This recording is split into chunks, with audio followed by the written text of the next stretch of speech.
don't push me. Listen, I was just trying to come over and ask you nicely to keep it down. We all can hear your music loud and clear, and it's impolite to play it that loud. Don't you care about your neighbors at all? Of course I don't. Why should I? This is my place, and I can do as I want to. So what are you gonna do about it? Or are you too chicken to back up your pathetic little words? Come on, you little bitch. Make my day. He then flung his cigarette at me. Something about it struck a nerve, and although it wasn't my best moment, it made me so mad that I swung at him, connecting with his jaw. I normally would never resort to violence, but I was done putting up with his nonsense. He staggered back, but only for a second. Then he charged at me, fists flying. I landed a few punches, but Max was stronger and faster. He hit me so hard my vision blurred. The last thing I remember was the taste of blood in my mouth before everything went black. When I woke up, I'm not one to complain. That's what I told myself when the walls of my apartment started shaking from the bass pounding through the building. It had been going on for weeks, but last night was the worst. My coffee table rattled so hard, a glass of water toppled over, soaking my notebook. That was the moment I decided I couldn't take it anymore. But I should back up. My name's Jason, and I live in a moderately decent apartment building in the middle of the city. It's not fancy, but it's home. Or at least, it was, before Max moved in. Before Max, the craziest thing about this place was my neighbor Morris. Morris is eccentric, to put it kindly. He lives in the unit directly across from mine, and I never know what I'm going to see when I step into the hallway. One week, he became convinced that the government had bugged his apartment, so he blocked all the vents. Another time, he was out there wearing a full beekeeper suit, waving a tennis racket at a wasp that had somehow found its way inside. Hey there, Morris. Is everything okay? Huh? Oh yeah, everything's great. I just started a new diet. Yeah? Good for you, I guess. Oh, for sure. You should try it. I only eat foods that are green. I'm trying to see if it will give me the ability to eventually become part plant and live off of just absorbing sunlight. Oh, that's, great. Let me know how it goes. I swear that he's harmless. Not exactly working with a full deck, but he's never actually given myself or anyone else in the building any reason to worry about him. He's just harmless and oddly endearing in his own way. He once knocked on my door at 3 a.m., holding a plate of cookies he claimed he baked to ward off alien visitors. I accepted the cookies. They were surprisingly good, and we chatted for a while. After that, he started calling me his buddy.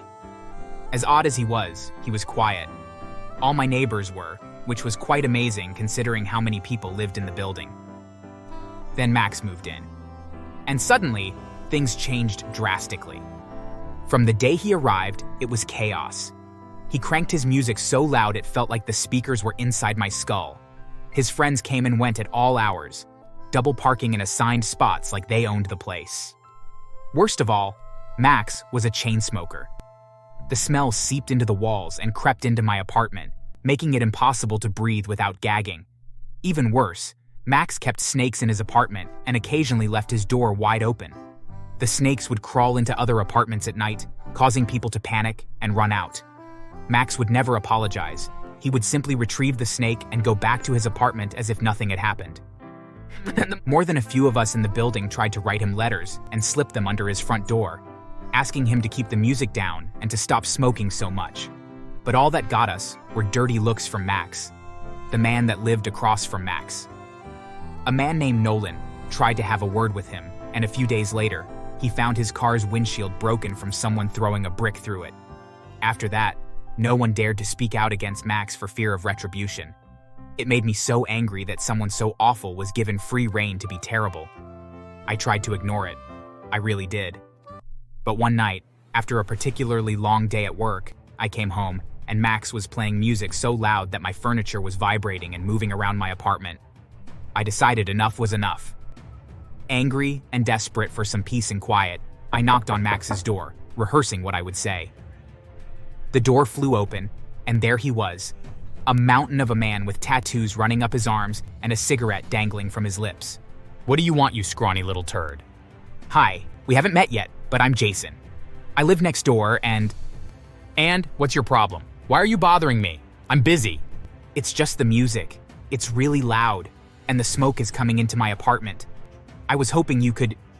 You were hoping what? Let me guess. You were hoping I would stop. Well, this is my apartment and I can do whatever I want in here. You can't tell me what to do. He shoved me, hard enough to make me stumble back into the hallway wall. With each word, I could smell the alcohol on his breath, and the smoke that was billowing out of his apartment wasn't just cigarette smoke. I couldn't place the smell, but I knew that it was from some illegal drug, no doubt. Don't push me. Listen, I was just trying to come over and ask you nicely to keep it down. We all can hear your music loud and clear, and it's impolite to play it that loud. Don't you care about your neighbors at all? Of course I don't. Why should I? This is my place, and I can do as I want to. So what are you gonna do about it? Or are you too chicken to back up your pathetic little words? Come on, you little bitch. Make my day. He then flung his cigarette at me. Something about it struck a nerve, and although it wasn't my best moment, it made me so mad that I swung at him, connecting with his jaw. I normally would never resort to violence, but I was done putting up with his nonsense. He staggered back, but only for a second. Then he charged at me, fists flying. I landed a few punches, but Max was stronger and faster. He hit me so hard my vision blurred. The last thing I remember was the taste of blood in my mouth before everything went black. When I woke up, I was in a hospital bed, my face bandaged and my ribs aching. The nurse told me I'd been unconscious for a day. Eventually, I made it back to my apartment. My body hurt with every step, but I was relieved to be home. As I unlocked my door, Morris appeared, wearing a shirt that read, "Normal is overrated." Jason, what happened to you? Did you meet a bear in the wild? No, I didn't, but it was something like that. Then what happened? Come on, you can tell me. We're buddies. I know, but I don't want to burden you with it. For a great guy like you, it's never a burden. I told him what had happened, and then I went inside my apartment. Morris followed me, uninvited, but not unwelcome. He sat on my couch, his gaze fixed on my bruised face. Then he smiled, a wide, unsettling grin that made the hairs on the back of my neck stand up. Don't worry, buddy. I'll take care of it. Take care of it? No, Morris, there isn't anything to take care of. Max is unhinged and dangerous. It's best to just keep our distance and avoid him. Morris, you don't have to do anything. Nope. No one hurts my buddy and gets away with it. Besides, I want to help, and I have a feeling that you aren't the only one that he has hurt.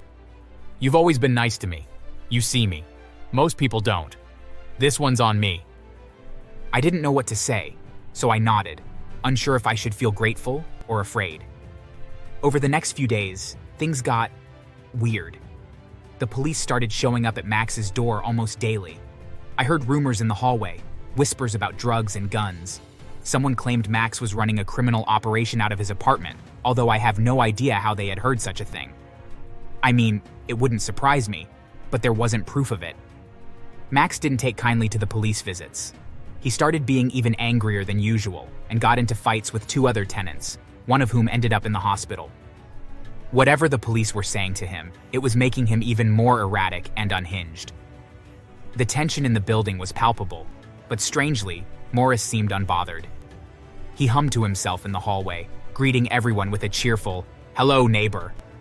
Then, one morning, I woke up to an eerie silence. The music, the shouting, the constant noise, all of it was gone.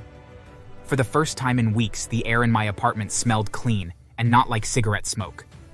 Part of me didn't realize how much I had missed the fresh air until I could no longer smell the smoke. By midday, the police arrived again, this time with more officers than usual. They pounded on Max's door, demanding he open up. When no one answered, they broke it down. Shortly afterwards, even more police showed up along with several police vans. Part of me was hoping that that meant that they had arrested Max, but nope. The news spread fast. Max was dead. The details were shocking. His apartment was filled with millions of dollars worth of drugs and an arsenal of illegal weapons. But what baffled the police, and everyone else, was how he died. There were no signs of foul play, no obvious cause of death. They had just found him sitting on his couch, staring at his television. I did hear some of the cops saying that they think it was an overdose, but no one knew for sure. The mood in the building shifted. People were relieved, even happy, that Max was gone. I tried to feel the same, but something nagged at me. Later that evening, Morris knocked on my door. Hey buddy, I made some popcorn and chocolate chip cookies, and I was wondering if you wanted to watch a movie. Oh, hey Morris. Yeah, that sounds like a cool idea. Hey, did you hear about Max? Him? Oh yeah, told you that I would take care of it. Wait a minute, did you have anything to do with what happened to Max? His grin returned, that same unsettling smile. He sat down on my couch, his hands clasped in his lap.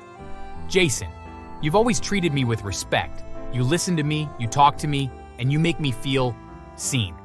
That means something. After that asshole hurt you, well, that hurt me too. Morris, what did you do? Let's just say our mutual problem is solved, and maybe it's better if you don't ask too many questions. I stared at him, my mind racing. He stood up, patting me on the shoulder. You're a good guy, Jason. Don't worry about Max. He won't bother you or anyone ever again. Later, after the movie had finished, he left. I sat there in stunned silence. I didn't know what Morris had done, and maybe I didn't want to know. But for the first time, I saw him in a different light. Not just as the crazy neighbor with his wild stories, but as someone who cared. Maybe in a deranged and possibly dangerous way. But he clearly cared. I know what you're thinking. You're thinking that I should have called the police and told them about Morris. Well, sure I could do that, but why? Morris has lived in this apartment for decades, and literally everyone thinks he is wonderful.